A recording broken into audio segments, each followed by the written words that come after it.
What's up guys? I hope you are doing well. I am Veer. Welcome to Study IQ. देखिए coat कितनी शानदार है. Don't compare your life to others. There is no comparison between the sun and moon. They shine when it's their time. देखिए इसी तरीके से अगर मैं आप लोगों से पूछूं कि आप अपने हाथ में से और पैरों में से आपको पूछा जाए कि आप किसको रखना चाहेंगे, आपसे एक ले लिया जाए तो आप किसको बोलोगे? अपनी आंख और कान में से बोल दिया जाए कि आपको एक रखना है तो आप किसको रखोगे? तो इन दोनों में कोई कंपेयर ही नहीं है क्योंकि हाथ का अपनी जगह एक इंपॉर्टेंस है, पैर की अपनी जगह, आंख की अपनी जगह और कान की अपनी जगह है। इसी तरीके से आप अगर अलग आदमी से किसी से कंपेयर करने बैठ जाते हैं तो उसका कोई मतलब बनता नहीं है। क्यों? क्योंकि जो अलग बंदा है उसका रहने का एनवायरनमेंट अलग रहा है, उसके पेरेंट्स अलग हैं, उसका खाना पीना अलग रहा है, उसकी लैंग्वेज अलग रही है, ब्लड ग्रुप अलग अलग है उस बंदे का। तो उसका कंप्लीटली जो डेवलपमेंट हुआ है, कंप्लीटली जो उसकी लाइफ चली है बर्थ से लेके आज तक, तो वो कंप्लीट एक अलग इन्वायरमेंट में चली है और आपकी एक अलग इन्वायरमेंट में चली है। तो उसको कैसे कंपेयर कर सकते हैं आप अपने आप से? तो कभी भी किसी के साथ में अपने आप को कंपेयर नहीं करना है।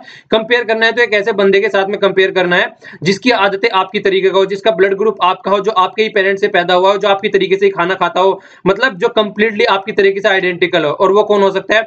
वो आप खुद हो सकते हैं। तो हमेशा ये ध्यान रखिए कि कभी भी कंपेयर करना है तो अपने आप को खुद से कंपेयर करना है, कभी भी किसी दूसरे आदमी से कंपेयर नहीं करना है। हमेशा कोशिश ये रखनी है कि जो आपका आने वाला दिन है, जो आपका आने वाला दिन में जो फ्यूचर है आपका आने वाला, वो हमेशा आपके पास्ट से अच्छा हो। उसको इनहेंस करने की कोशिश कीजिए, ना कि किसी और के साथ में कंपेयर करके अपने आप को बर्बाद कीजिए। ओके, तो फोकस हमेशा अपने आप पे कीजिए, दूसरों पे नहीं।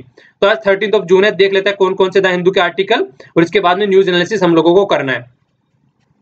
यहाँ पर स्टडी IQ के पेन ड्राइव और टैबलेट के कोर्सेज अवेलेबल हैं। एसएससी बैंकिंग दूसरे एग्जाम और अब यूपीएससी के लिए भी लॉन्च हो गए हैं। तो इससे रिलेटेड अगर आपको एक कोर्स खरीदना है और इससे रिलेटेड कोई भी क्वेरी है तो यहाँ पर कॉल कर सकते हैं और ये वेबसाइट आप यहाँ पर भी कॉन्टैक्ट कर सकते हैं। ओके, ये वाला आर्टिकल फार्मर के इशू से रिलेटेड है। जिस तरीके से आप लोगों ने देखा हो कुछ दिनों से अभी बहुत ज्यादा प्रॉब्लम हो रही है, फार्मरों को दोनों साइड से प्रॉब्लम होती है। कम पैदावार हो जाए तो प्रॉब्लम है, ज्यादा पैदावार हो तो प्रॉब्लम है।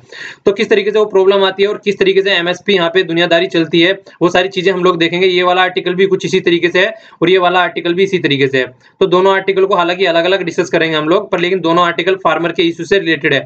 ठीक है, इनके कुछ सोल्यूशन भी यहाँ पे बताए गए हैं, तो उन सब चीजों को भी हम लोग अच्छे से देखेंगे। ओके,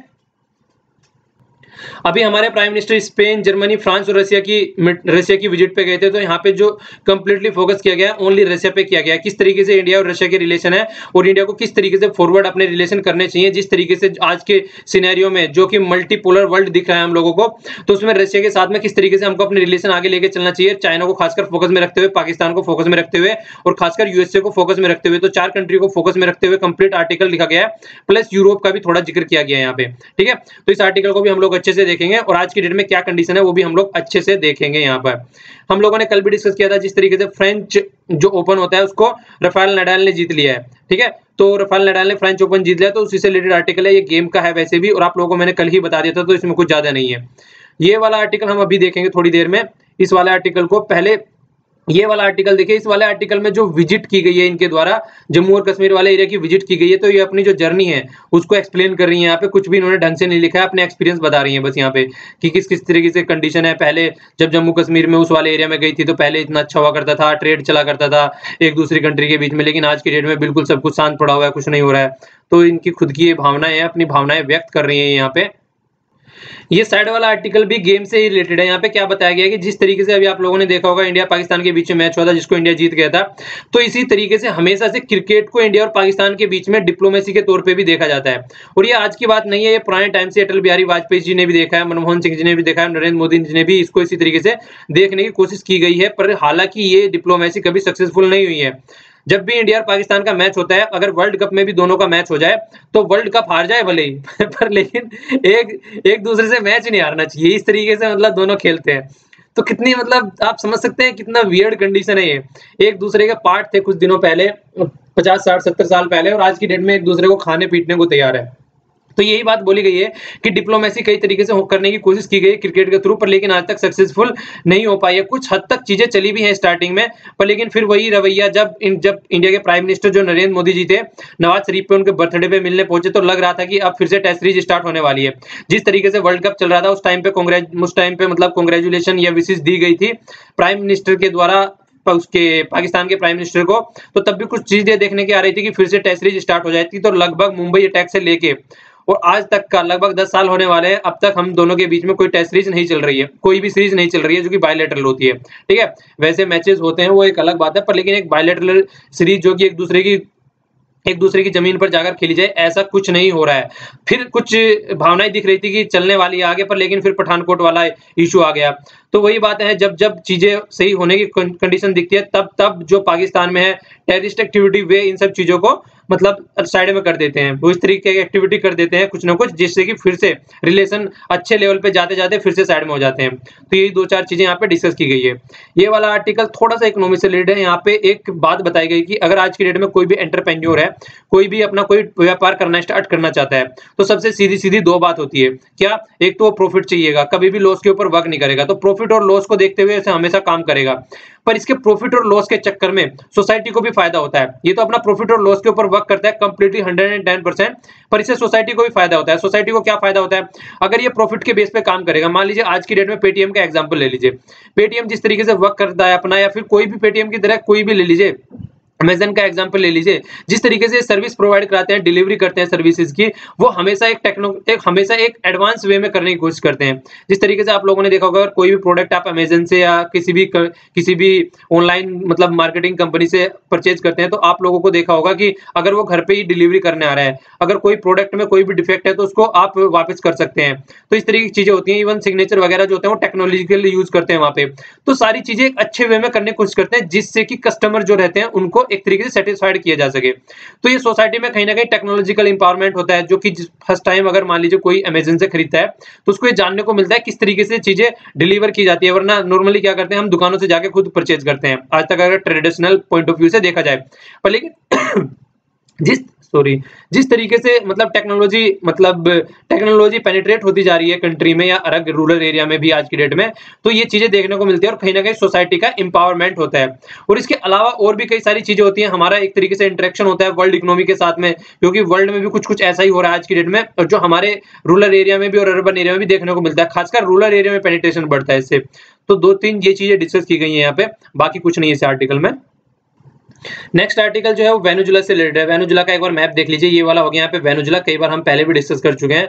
यहाँ पे कोलंबिया हो गया, ठीक है, गयाना हो गया यहाँ पे, और ये हो गया ब्राजील। तो 3 कंट्री को टच करता है ये वाला वेनेजुला। वेनेजुला के बारे में कई बार हम डिस्कस कर चुके हैं पहले, पूरा मैंने साउथ अमेरिका का आप लोगों को मैप दिखा दिया यहाँ पे। ये इक्वाडोर हो गया, पेरू वगैरह, बोलिविया पहले भी हालांकि मैं दिखा चुका हूँ। फॉल्कलैंड के बारे में हम लोगों ने डिस्कस किया था, ये यूके का था। तो इस तरीके से कई सारी चीजें हम लोग डिस्कस कर चुके हैं। आप लोगों को ये चीजें याद रखनी चाहिए। एंडीज माउंटेन के बारे में मैंने आप लोगों को बताया था, यहाँ पे पड़ती है इस तरीके से। अटकामा डेजर्ट यहाँ पे पड़ता है। चाइल हो गया, देखिए यहाँ पे, ठीक है ना, चाइल हो गया, पेरू हो गया, तो इस वाले एरिया में पड़ता है। एल नीना ला नीना का इफेक्ट जब मैं आप लोगों को समझा रहा था, तब भी हम लोगों ने इसका जिक्र किया था। अमेजन रेन फॉरेस्ट हो गया यहाँ पे, अमेजन रिवर हो गया, ठीक है ना, जिसको लंग्स भी कहा जाता है वर्ल्ड में। ओके, तो ये सारी चीजें, पंपास और ये सारे हम लोगों ने डिस्कस किए थे। लास्ट वाले ये देखिए यहाँ पे घासेज हैं, ये एक तरीके घास बोल सकते हैं आप इनको एक तरीके से। ओके, तो ये कुछ यहाँ पे इससे रिलेटेड पॉइंट है। और इसके अलावा मेगालिना, ये आप लोग देख सकते हैं स्टेट है यहाँ पे। तो कुछ देखिए इस तरीके से आप थोड़ा पॉइंट देखते रहिए। ईस्टर आइलैंड यहाँ पे हो गया, ये ट्रॉपिक ऑफ कैंसर के जस्ट, ट्रॉपिक ऑफ कैप्रिकॉर्न के जस्ट नीचे है, ठीक है ना, ईस्टर आइलैंड। इसके बारे में आप लोगों ने ज्योग्राफी में पढ़ा होगा। ओके, तो थोड़ा सा चीजों को याद रखा कीजिए इसी तरीके से। अब थोड़ी सी इसकी मतलब यहाँ पे क्या हो गया, कैरेबियन सी हो गया, ये भी देख लीजिए यहाँ पे। पनामा कैनाल का भी नाम सुना होगा आप लोगों ने, वो भी यहीं वाले एरिया में पड़ता है। अब थोड़ा देख लेते हैं मतलब आर्टिकल में क्या डिस्कस किया गया है। देखिए वेनेजुला जो है, वेनेजुला की यहाँ पे आप लोग कैपिटल देख सकते हैं, कार्कस यहाँ पे कैपिटल है। और जो बोलीवर याद रखिएगा, ठीक है ना, आगे लिखा हुआ है फ्रूटर, इसको याद रखने की जरूरत नहीं है, क्योंकि यहाँ पे मैक्सिमम नाम जो आता है ये यही आता है, तो इसका नाम याद रख लेंगे तो ये काफी है। नाम याद किस लिए रखना है, क्योंकि कुछ दिनों पहले जिस तरीके से हमारी कंट्री में डिमोनेटाइजेशन हुआ था, 500 और 1000 के नोट बंद कर दिए गए थे, उसी तरीके से इस कंट्री में भी डिमोनेटाइजेशन हुआ था। तो इसलिए आपको इसकी करेंसी याद रखना चाहिए। हमारी कंट्री का डिमोनेटाइजेशन लगभग सक्सेसफुल हो गया है, मतलब जिस तरीके से करना चाहता वो उस तरीके से हो गया। हालांकि रिजल्ट उस तरीके के नहीं आए हैं, पर फिर भी जिस तरीके से यहाँ पे कंडीशन हो गई डिमोनेटाइजेशन में और चीजों की वजह से, वो बहुत ही ज्यादा ग्रेव कंडीशन क्रिएट हो गई है यहाँ पे। तो यहाँ पे क्या करने की बात चल रही है आज की डेट में, तो पहले आप लोगों को थोड़ी सी हिस्ट्री बताता हूँ। देखिए पहले जो यहाँ पे प्राइस जो यहाँ पे पहले प्रेसिडेंट थे उनका क्या मानना था, उन्होंने कंप्लीट यहाँ की इकोनॉमी को किस तरीके से डेवलप करने की कोशिश की। 95% जो यहाँ की इकोनॉमी थी वो कंप्लीट डिपेंडेंट है ऑयल के एक्सपोर्ट पे, ठीक है। और पिछले 3 सालों से आप लोग देख रहे होंगे जब से मोदी गवर्नमेंट आई है, ऑयल का एक्सपोर्ट किस तरीके से डिक्लाइन हो रहा है, मतलब ऑयल एक्सपोर्ट का प्राइस, मतलब प्राइस की बात चल रही है यहाँ पे, प्राइस किस तरीके से डिक्लाइन हो रहा है। तो उसी वजह से जिस कंट्री की 95% लगभग जो कमाई हो रही है वो ऑयल से हो रही है, और किसी तरीके से अगर ऑयल का प्राइस डिक्रीज होना स्टार्ट हो जाए तो आप लोग समझ सकते हैं क्या सिचुएशन बन सकती है वहां पे। तो जो पहले वाले जो प्रेसिडेंट थे उन्होंने क्या किया, यहाँ पे कंप्लीटली जो डिपेंडेंट हो गए वो ऑयल के ऊपर डिपेंडेंट हो गए, और उन्होंने बहुत ही ज्यादा वर्क किया यहाँ पे। पुअर्टी बहुत ज्यादा डिक्रीज हो गई, ठीक है, पुअर्टी काफी डिक्रीज हो गई, इकोनॉमी भी काफी अच्छे लेवल पे वर्क करने स्टार्ट हो गई, एजुकेशन लेवल भी अच्छा खासा बढ़ा, पुअर्टी लगभग 50% से भी ज्यादा डिक्रीज हो गई यहाँ पे। तो इस तरीके से इन्होंने वर्क किया उस टाइम पे। तो ये उस टाइम पे वर्क इसलिए कर रहा था क्योंकि उस टाइम पे जो पेट्रोलियम का प्राइस था वो अच्छे लेवल पे चल रहा था और सारे जो चीजें थी उनके हिसाब से हो रही थी। पर जैसे जैसे पेट्रोलियम प्रोडक्ट का प्राइस नीचे डिक्लाइन स्टार्ट होना हुआ और करप्शन जैसी एक्टिविटी यहाँ पे होनी स्टार्ट हुई, तैसे तैसे इकोनॉमी जो है बिल्कुल बैड कंडीशन में पहुंचनी स्टार्ट हो गई। तो उसी चीजों को देखते हुए यहाँ पे बहुत ही आप लोगों ने पिछले कुछ आर्टिकलों में भी हम लोगों ने काफी अच्छे से देखा है इसको, मतलब एक तरीके से रिवॉल्यूशन टाइप काइंड ऑफ चीजें यहाँ पे आ गई, सब लोग सड़कों पे आ गए क्योंकि इन्फ्लेशन इतना ज्यादा हो गया। हमने लगभग देखा था 700% इन्फ्लेशन, हम अपने इन्फ्लेशन को कंट्रोल करने की कोशिश कर रहे हैं 2 से और 6 के बीच में, और यहाँ पे देखिए 700%। आप लोग समझ सकते हैं दोनों में कंपेयर करके, कोई कंपेरिजन ही नहीं है दोनों के बीच में, कितना ज्यादा इन्फ्लेशन हो गया, तो कितनी ज्यादा महंगी यहाँ पे चीजें हो गई। तो इसीलिए यहाँ पे जो जनता थी वो कंप्लीटली परेशान हो गई, अनएम्प्लॉयमेंट बहुत ज्यादा होने लगा। तो उन सब चीजों को देखते हुए यहाँ पे एक्टिविटी बहुत ज्यादा प्रॉब्लमेटिक हो गई, और जो कि प्रेसिडेंट है वो इन सब चीजों को इग्नोर कर रहे थे, एक तरीके से डिक्टेटरशिप की कंडीशन यहाँ पे चल रही थी। तो ये सब चीजें बहुत ही ज्यादा प्रॉब्लम में हो गई थी। तो इसलिए अब क्या कंडीशन बढ़ रही है, यहाँ पे न्यू कॉन्स्टिट्यूशन बनाने की बात चल रही है जिससे कि पावर में एक बैलेंस लेके आया जा सके दोनों के बीच में, मतलब गवर्नमेंट की एक बैलेंस पावर लेके आ जा सके। देखिए हमारे यहाँ पे अगर हम लोग देखें 2 चीजें हैं, एक साइड में तो है फंडामेंटल राइट, ठीक है ना, फंडामेंटल राइट का अगर हमारा कोई भी हनन हो रहा है तो हम सुप्रीम कोर्ट में जा सकते हैं, और सुप्रीम कोर्ट को अगर लगता है कि फंडामेंटल राइट का हनन हो रहा है तो तुरंत उसको रोका जाएगा। तो हमारी जो यहाँ पे गवर्नमेंट है वो एक लिमिटेड गवर्नमेंट है, मतलब एक तरीके से उसको बाइंड कर दिया गया है फंडामेंटल राइट के द्वारा। तो इसीलिए मतलब यहाँ पे एक इस तरीके की चीजें होती रहती है जिससे कि सिटीजन को प्रोटेक्ट कर दिया जाए। पर लेकिन यहाँ पे ऐसा कुछ देखने को नहीं मिल रहा है वेनेजुएला में कि उनको प्रोटेक्शन मिल पाए जिस तरीके से हमारे यहाँ पे हम लोगों को प्रोटेक्शन मिल रहा है। तो इसीलिए चेंज करने की जो बैलेंस ऑफ पावर चेंज करने की बात चल रही है, किस तरीके से मतलब सिटीजन के भी हाथ में कम से कम एक ऐसी पावर रहे कि कोई भी यहाँ पे अगर रूलर है वो डिक्टेटरशिप का रोल डिक्टेटरशिप न बन पाए, ठीक है ना। तो देखिए यही था यहाँ पे आर्टिकल में, बस आप लोगों को थोड़ा सा आर्टिकल के नोट्स बनाने की कोई जरूरत नहीं है, बस आपको पता होना चाहिए कि थोड़ा सा वर्ल्ड में चल क्या रहा है, ठीक है। पर्टिकुलर वेनेजुएला में वो भी इंटरनल चीजें क्या हो रही हैं, तो उसके नोट्स मुझे नहीं लगता है कि हमारे एग्जाम के पॉइंट ऑफ व्यू से काम किया है, पर एग्जाम के पॉइंट ऑफ व्यू से काम के नहीं है, पर इतना पता होना चाहिए हमको कि वर्ल्ड में चल क्या रहा है, तो इसलिए मैंने ये आर्टिकल डिस्कस किया है। ओके, आइए अब आगे चलते हैं। अब हम ये वाला आर्टिकल हम अपना देख लेते हैं। ये आर्टिकल फार्मर से रिलेटेड, जैसे मैंने आप लोगों को बताया था। देखिए यहाँ पे जो बात चल रही है फार्मर से रिलेटेड, आप लोगों ने देखा होगा अभी कुछ दिनों पहले यूपी में इलेक्शन हुए थे। तो यूपी में इलेक्शन होते ही आदित्यनाथ जी ने क्या किया, उन्होंने क्या किया, अपना आते ही जो फार्मर को लोन था वो सारा लोन खत्म कर दिया, ठीक है, मतलब माफ कर दिया सारा लोन।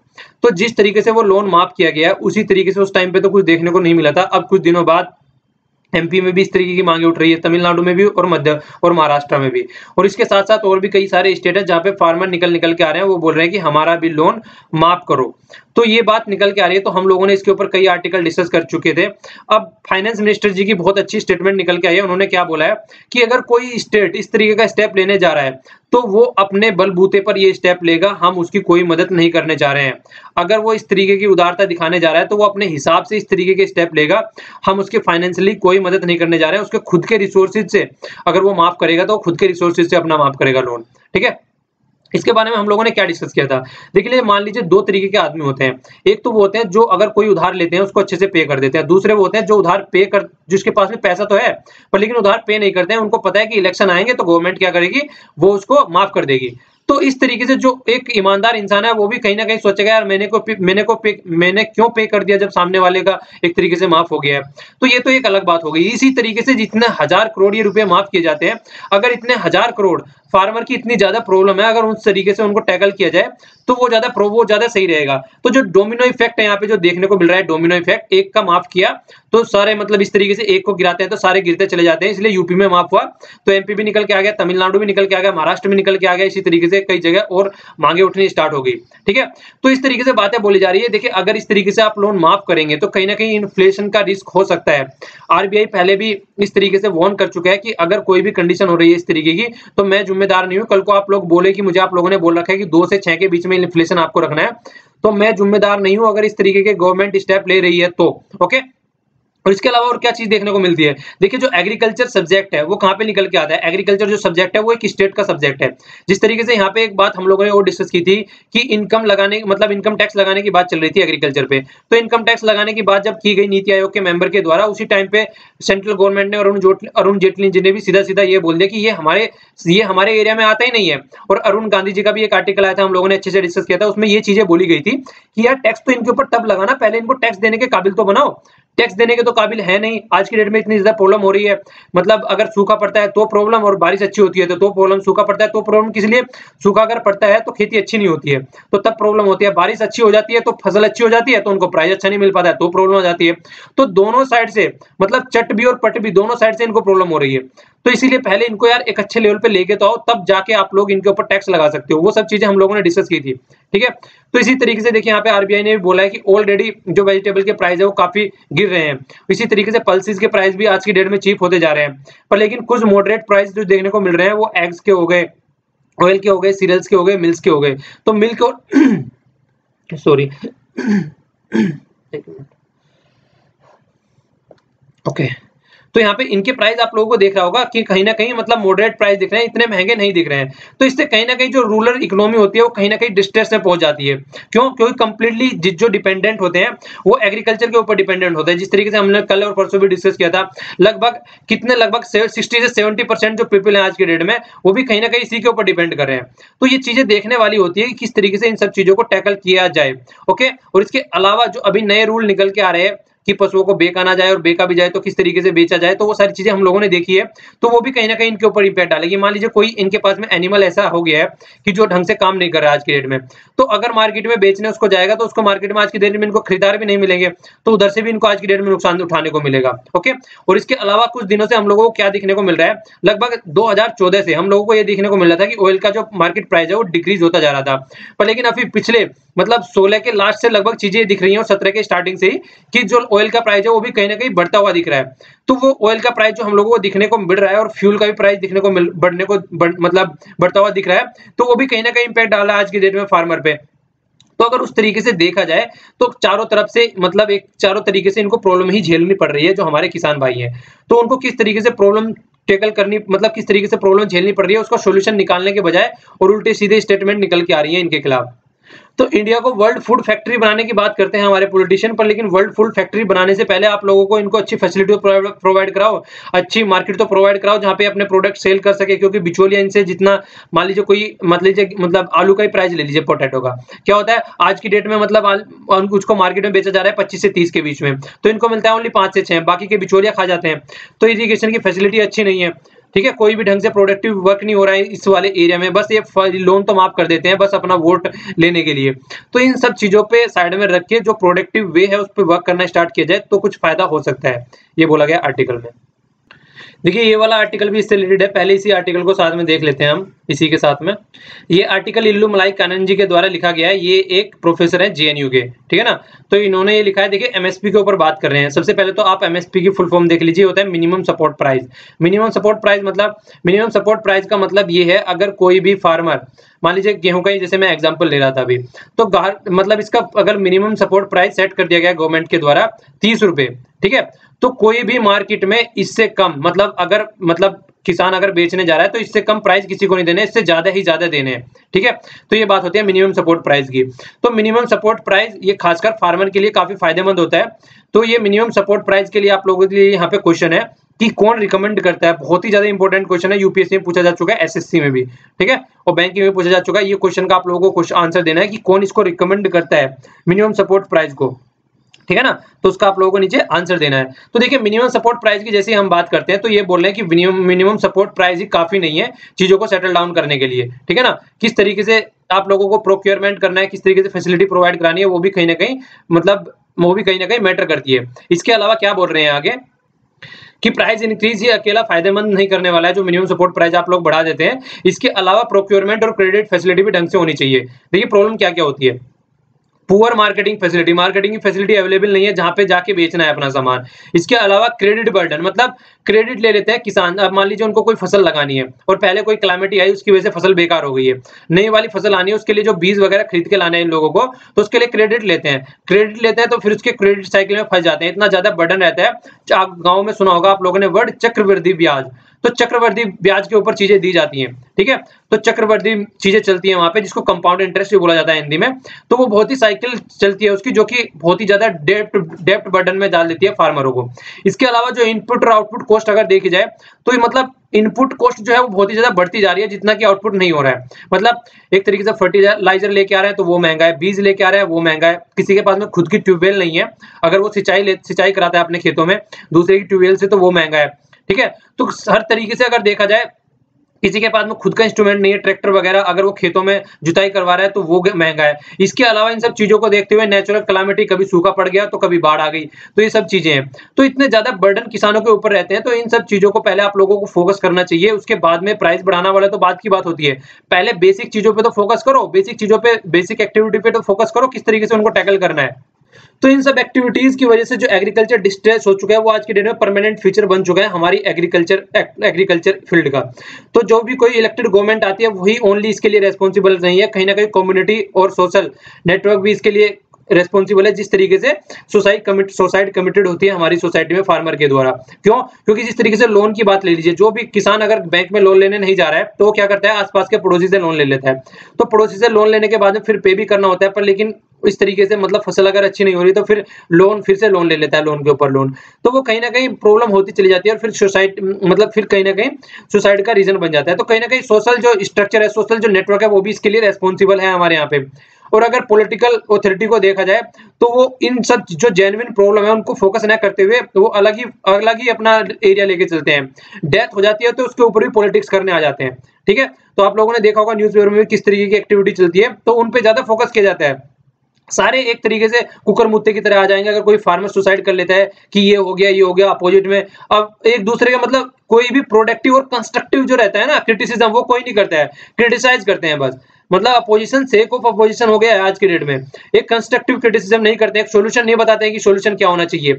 और सबसे बड़ी बात तो यह है, आधी बार तो क्रिटिसाइज भी वो करते हैं जो खुद अब तक वो चीजें अब तक उनके हाथ में गवर्नमेंट थी, उन्होंने कुछ नहीं किया। जब जो अपोजिशन थी वो गवर्नमेंट है, आज वो कुछ नहीं कर रही है, जो उसी टाइम पे गवर्नमेंट थी अपोजिशन है वो कुछ नहीं कर रही है। तो दोनों बस अपना क्या करते हैं, ये देखते हैं किस तरीके से लोगों को बहलाया फुसलाया जाए और वोट ली जाए, तो ये ज्यादा फोकस रहता है। ओके, इसके अलावा देखिए और भी कई सारी चीजें हैं जो मतलब उनको चाहिए किसानों को, तो उन पे किसी का फोकस नहीं रहता है। क्या चाहिए? रीजनेबल प्राइस होना चाहिए, जो प्रोड्यूस होने चाहिए, बीज लेके आते हैं उनका रीजनेबल प्राइस होना चाहिए, बेटर मार्केटिंग फैसिलिटी होनी चाहिए, जो इंस्टीट्यूशनल क्रेडिट होना चाहिए जिससे कि उनको किसी और साहूकार से लोन लेना पड़े, इरिगेशन की फैसिलिटी होनी चाहिए, क्वालिटी का सीड होना चाहिए। कई बार ऐसा होता है सीड लेके आ जाता है खेत में बोने के लिए उसको, पर लेकिन क्या होता है वो प्रोडक्टिविटी उसकी अच्छी नहीं होती है, तो वो भी अलग से मतलब प्रॉब्लम क्रिएट कर देता है। फर्टिलाइजर की फैसिलिटी अच्छी अवेलेबल नहीं है, आधों को मिल पाता है आधों को नहीं मिल पाता है। गांव में आप लोगों ने देखा होगा नॉर्मली जिनकी जान पहचान अच्छी होती है उनको आसानी से मिल जाते हैं, जो जिनके पास में कम जमीन होती है या फिर जिनकी पहुंच ज्यादा नहीं होती है उनको ढंग से फर्टिलाइजर भी नहीं मिल पाता है। प्रोक्योरमेंट की फैसिलिटी ढंग से नहीं है, मतलब मार्केट में एक तरीके से अगर भरमार पैदावार भी हो जाए तो तब भी प्रोक्योरमेंट की फैसिलिटी अच्छी नहीं है। ओके, इसके अलावा सेफ्टी की कोई फैसिलिटी नहीं है। अगर नेचुरल कैलेमिटी कोई आ रही है, आप लोगों ने देखा था, हम लोगों ने डिस्कस किया था लास्ट आर्टिकल में कि 40% जो पैदावार होती है वो बेकार हो जाती है। अब देखिए अगर 100 रुपीज है उसमें से 40 रुपए अगर बेकार हो जा रहे हैं तो 60 रुपए ओनली यूज हो रहे हैं, समझ सकते हैं। अगर ये बोला गया था आर्टिकल में, अगर ये 40% को हम बचा लेते हैं किसी तरीके से, तो जो हमारी पॉपुलेशन है जो कि भूखी सोती है, जो हमारे सिटीजन है उनको खाना मिल जाएगा आराम से। पर लेकिन नहीं, इंफ्रास्ट्रक्चर ऐसी है ही नहीं, इस तरीके से कहीं कोल्ड स्टोर फैसिलिटी है ही नहीं कि जो नुकसान होता है उसको कहीं ना कहीं कंट्रोल किया जा सके। कमेटी और कमीशन बनाए जाते हैं पर वो ठंडे बस्ते में पड़े रहते हैं, उसका कोई सोल्यूशन निकल के नहीं आता है। तो ये सारी बातें हम लोगों ने लास्ट में भी डिस्कस कर चुके हैं। ओके, अब यहाँ पे ये अलग बात बताने की थोड़ी कोशिश कर रहे हैं डायमेंशन, यहाँ से आपके माइंड में थोड़ी और ज्यादा क्लैरिटी आएगी कॉन्सेप्ट, इस थोड़े से जो मिनिमम सपोर्ट प्राइस वाला कॉन्सेप्ट है उसको लेके।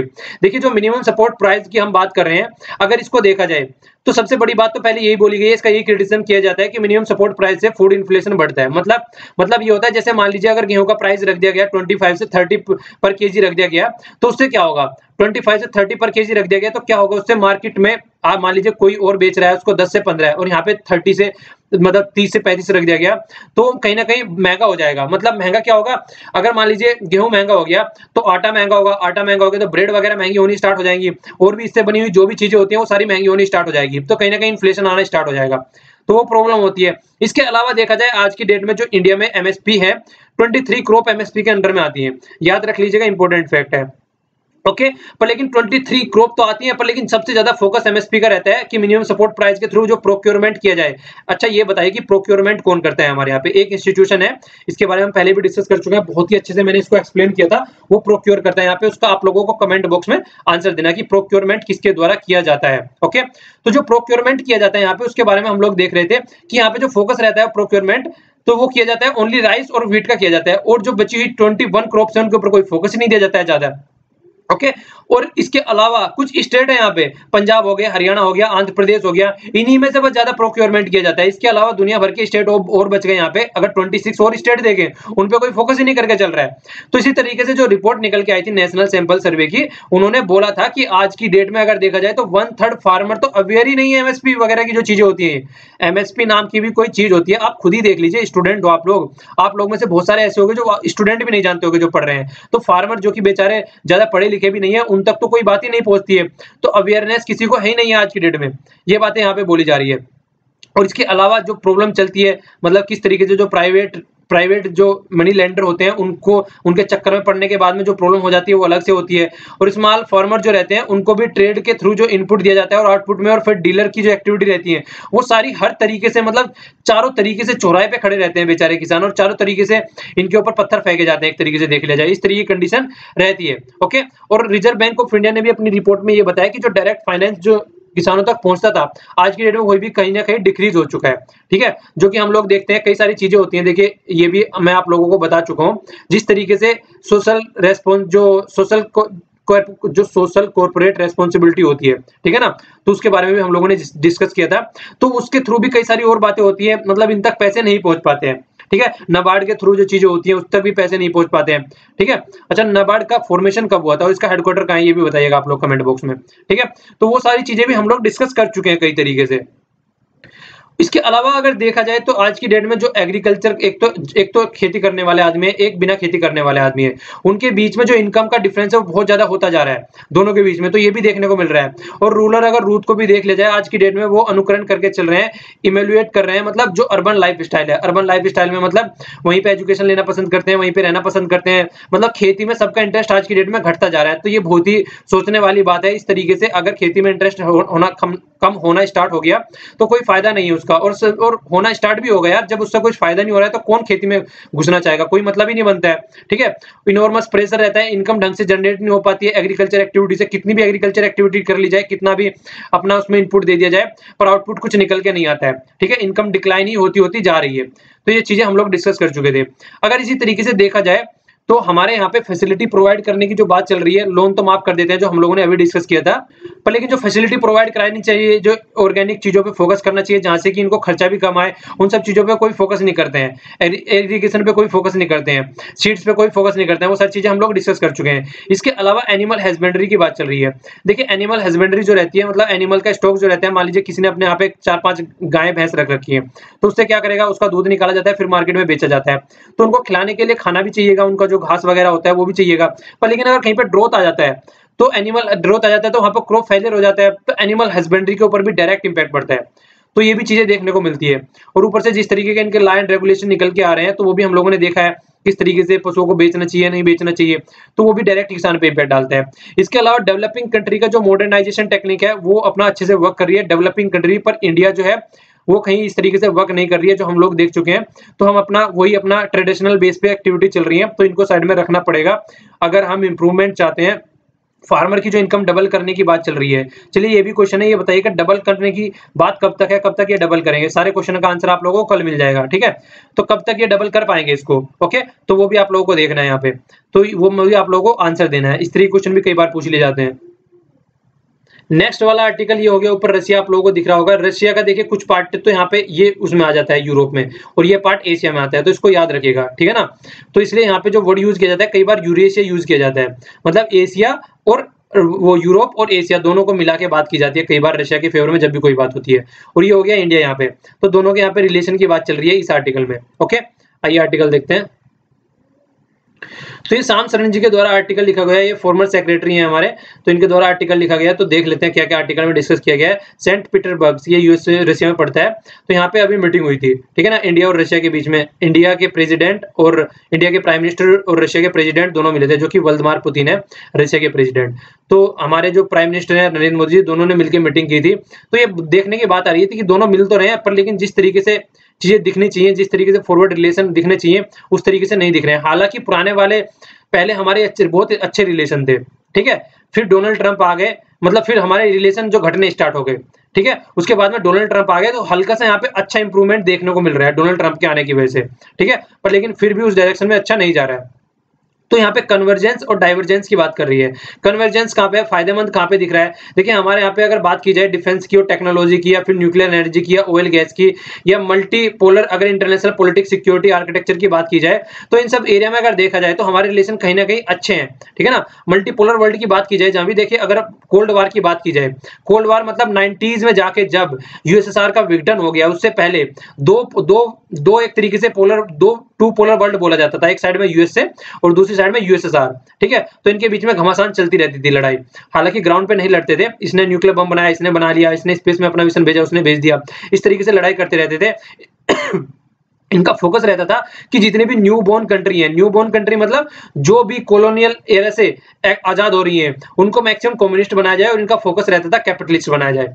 तो इन सब चीजों पे फोकस देके चला करते थे ये लोग।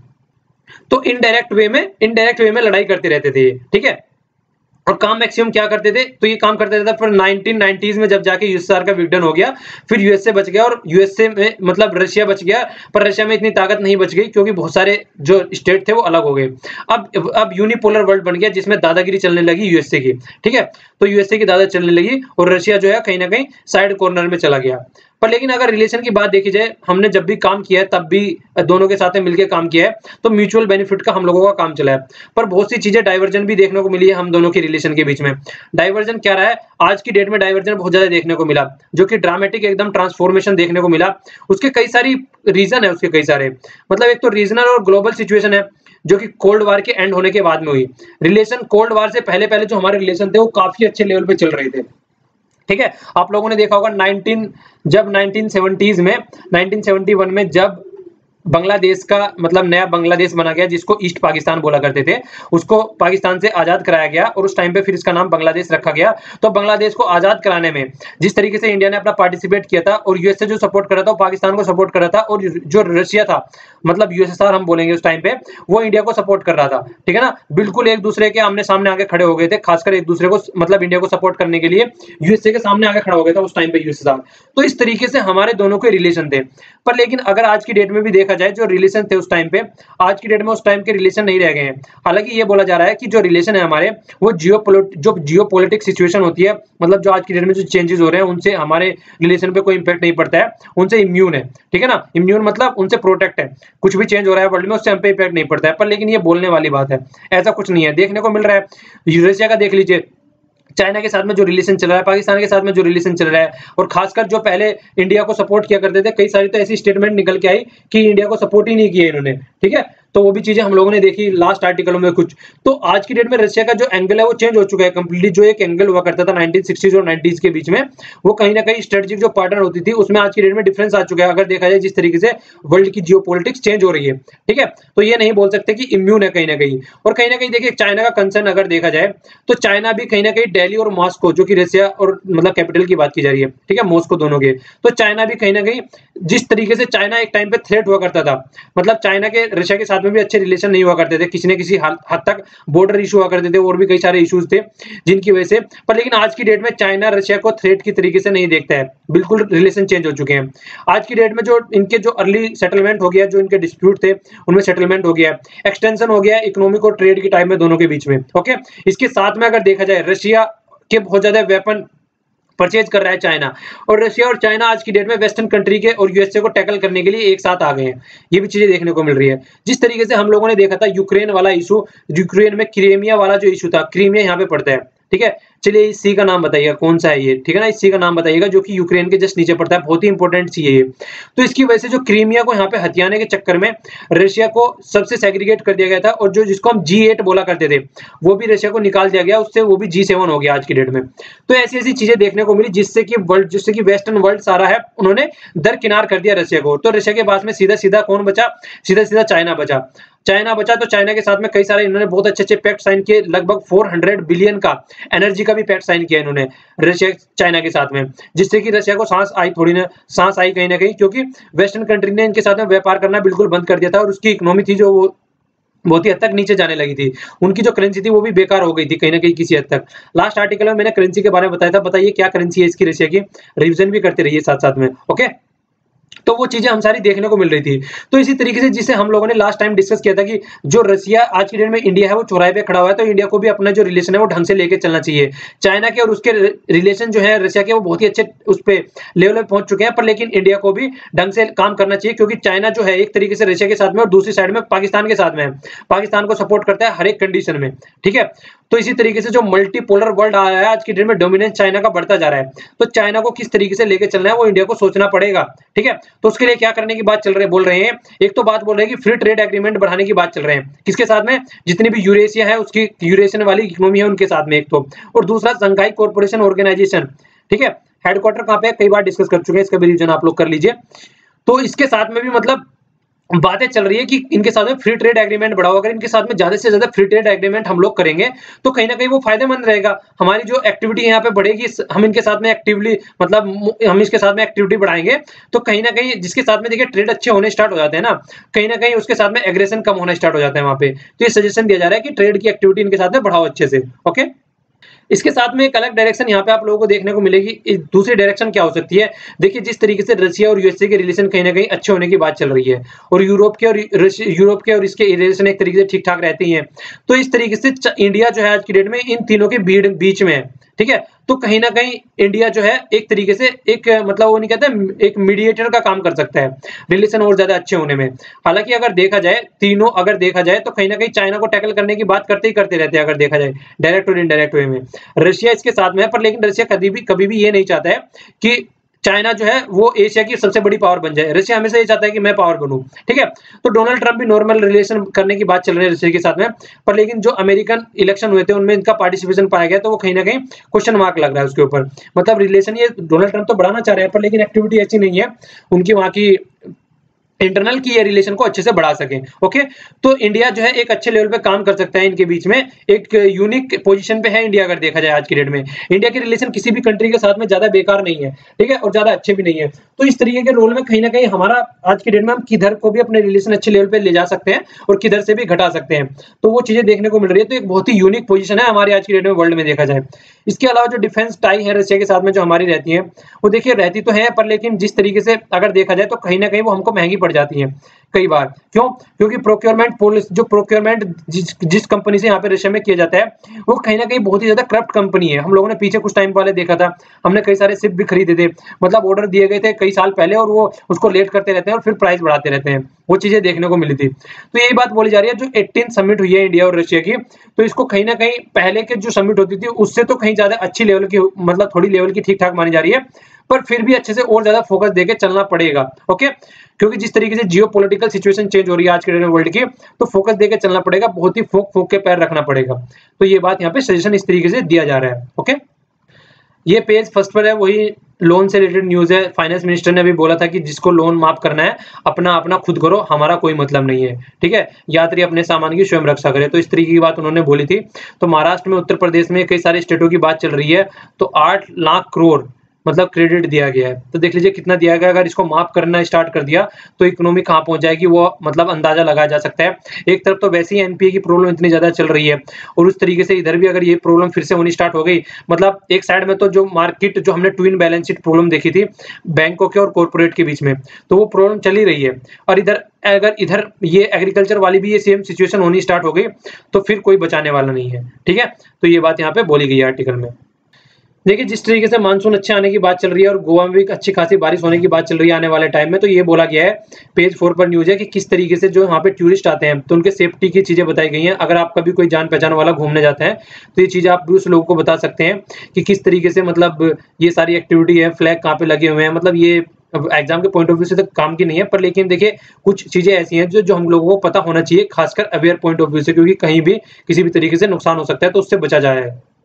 तो बात क्या की गई है, देखिए बच्चों पे ज़्यादा ध्यान रखना चाहिए, कोई डूब ना जाए तो उसको बचाना चाहिए। अगर रेड और येलो फ्लैग लगे हुए हैं कहीं पे तो वो नो स्विम जोन होता है, वहाँ पे ना जाएँ।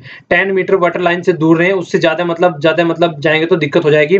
12 से और 4 के बीच में स्विम न करें यहाँ पे। इसके बाद में कहीं पे अगर मतलब ये जो लाइफ गार्ड अगर ये इस तरीके की मटेरियल नहीं है वहाँ पे, तो उन बीच पे ना जाएँ, ठीक है? और do not swim in the light thunder, मतलब अगर कहीं पे thunder storm light of activities हो रही है तो वहाँ पे स्विम न करें। ओके, तो इन सब चीज़ों का ध्यान रखें और आप अपने जान पहचान वालों को भी बता सकते हैं। नेक्स्ट आर्टिकल हम लोग देख लेते हैं। ये आर्टिकल है सी नारायण रेड्डी जी के द्वारा है, ये पास हो गए हैं अभी, मतलब एक्सपायर हो गए हैं। पेज 5 पे न्यूज़ है। तो ये पोएट थे, लिरिसिस्ट थे, इनको जनपद अवार्ड भी मिला हुआ था, ठीक है ना? इसके बारे में आप लोगों को याद रखना है। तो देखिए इनको जो शॉर्ट फॉर्म में इनको बोला जाता था CINARE, ये इनका नाम लिया जाता था, मतलब सी से NARE, तो इनका ये नाम हो गया था, ठीक है ना? तो ये अगर पूछ लिया जाए, खासकर कई बार आ जाती हैं। तो ये तेलुगु राइटर थे, एक तरीके से आप लोग बोल सकते हैं इनको। ओके, राइटरों के ऊपर कई बार क्वेश्चन पूछ लिए जाते हैं, तो थोड़ा सा इनके बारे में आप लोगों को याद रखना चाहिए, ठीक है ना? तो इनकी जो पोयम है उसका नाम है विश्वम्भरा। तो ये इनको इनके इस पोयम की वजह से इनको जनपद अवार्ड भी मिला था 1988 में, ठीक है ना? तो पद्म श्री भी इनको मिला था 1977 में, पद्म भूषण इनको मिल चुका है 1992 में, और राज्यसभा के मेंबर भी रह चुके हैं, ठीक है ना? तो सी नारायण रेड्डी जी का नाम ये लोग आप लोग याद रखेगा, खासकर पोएट के तौर पे पूछा जाए तो आप लोग लिख दीजिएगा। ये अभी एक्सपायर हो गए हैं। ओके, भगवान इनकी आत्मा को शांति दे। कितना अच्छे-अच्छे काम करके जाते हैं। देखिए कुछ भी काम करो, कम से कम ऐसा करो कि मरने के बाद भी सोसाइटी में जिंदा रहो, तो तब जीने का कुछ फायदा है।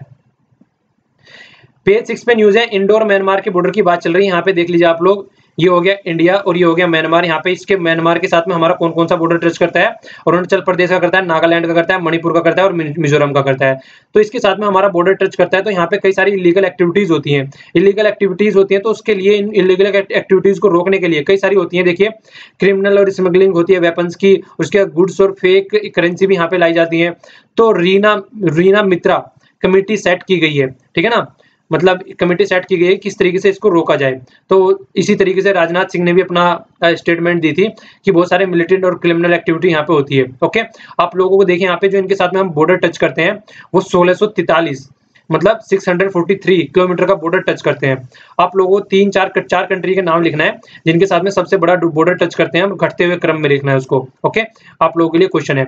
और देखिए फेंसिंग भी नहीं है इस बॉर्डर पे। यहाँ पे फेंसिंग ये होती है दोनों साइड में मतलब वायर वगैरह लगा दिया जाए जिससे कोई क्रॉस ना कर सके बॉर्डर को। ओके, तो 1643 आप लोगों को याद रखना है, म्यांमार के साथ में हम लोग शेयर करते हैं। इसके अलावा देखिए क्या है, लोकसभा में जो वुमेन का सक्सेसिव पार्टिसिपेशन है वो बढ़ता ही जा रहा है कहीं ना कहीं आने पिछले कुछ टाइम से। यहाँ पे 2% हुआ करता था, 3% यहाँ पे कुछ घटना स्टार्ट हुआ, पर लेकिन अगर आज की डेट में 9 में था 6% और यहाँ पे 14 में हो गया लगभग 8%। तो ये बढ़ता हुआ जा रहा है, तो ये अच्छी बात है। हालांकि ये लगभग 33% तो मिनिमम करने की बात चल भी रही है। जिस तरीके से रिजर्वेशन की बात चल रही है, रिजर्वेशन दिया जाए कहीं ना कहीं वुमेन्स को, तो उसके भी कई बार फोकस होता रहा है, पर लेकिन आज तक नहीं दिया गया है। इसके अलावा देखिए ये यहाँ पे पेज 18 पे न्यूज़ है। न्यूज़ किससे रिलेटेड है? बायोडायवर्सिटी गोवा की बात यहाँ पे चल रही है, ठीक है? तो बॉम्बे नेचुरल हिस्ट्री सोसाइटी ने क्या किया है, यहाँ पे बोला गया कि 3 न्यू स्पीसीज पाई गई हैं। ओके, 3 न्यू स्पीसीज पाई गई हैं यहाँ पे फिर से। पहले भी हम लोगों ने डिस्कस किया था कि वेस्टर्न घाट में कई सारी स्पीसीज पाई जाती हैं। वेस्टर्न घाट कहाँ पे हो गया? यहाँ पे वेस्टर्न घाट हो गया और ये ईस्टर्न घाट हो गया। ओके, याद रखिएगा। अरावली यहाँ पे हो गया, ठीक है? ये विंध्या रेंज हो गया, सतपुरा हो गया, छोटा नागपुर प्लेटू हो गया। तो थोड़ा थोड़ा आप लोगों को याद रखना है। रन ऑफ कच्छ यहाँ पे हो गया। कभी अगर कोई पूछे, खासगार और खासी जयंती यहाँ पे हो गई। ये सारी आर्टिकल देख लेते हैं आप। तो यहाँ पे देखिए कई सारी सेंचुरी, कई सारी चीजों का जिक्र किया गया है। ये सारी गोवा में पड़ती है यहाँ पे, ठीक है ना? बोंडाला सेंचुरी हो गया एक, ठीक है ना? नाविलाइम वेटलैंड हो गया ये पे, और नेत्रावली वाइल्ड लाइफ सेंचुरी हो गया। तो ये सारी गोवा में पड़ती है, तो नाम याद रखिएगा। यहाँ पे ये पाई गई है नहीं, तो कहीं ना कहीं 7 एरिया गोवा हैव बीन मतलब टर्म इंपोर्टेंट बायोडायवर्सिटी एरिया। तो बायोडायवर्सिटी एरिया 7 में से 3 के नाम यहाँ पे दे रखे थे आर्टिकल में, कम से कम नाम याद रखिएगा, पूछ लिया जाए तो ये कहाँ पे है, तो गोवा में है ये। बॉम्बे नेचुरल हिस्ट्री सोसाइटी के बारे में जान लेते हैं। 15 सितंबर 1883 में इसका मतलब फाउंडेशन किया गया था। नॉन गवर्नमेंट ऑर्गेनाइजेशन है। India engage in conservation of the biodiversity और रिसर्च के बारे में जिक्र यहाँ पे किया जाता है।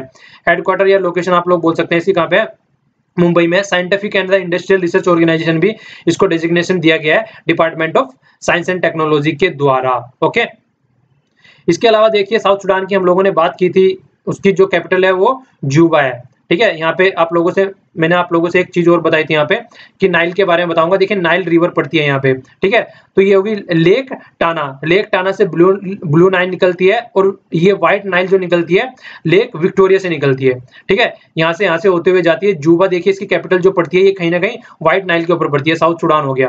ठीक है, तो ऊपर सुडान से कॉन्टेक्ट करता है यहाँ से African Republic, central African Republic से यहाँ पे ये कॉन्टैक्ट करता है। और इसके अलावा देखिए यहाँ पे डेमोक्रेटिक रिपब्लिक कोंगो से यहाँ पे कॉन्टैक्ट रहता है इसका। ठीक है, और यहाँ पे इथोपिया हो गया।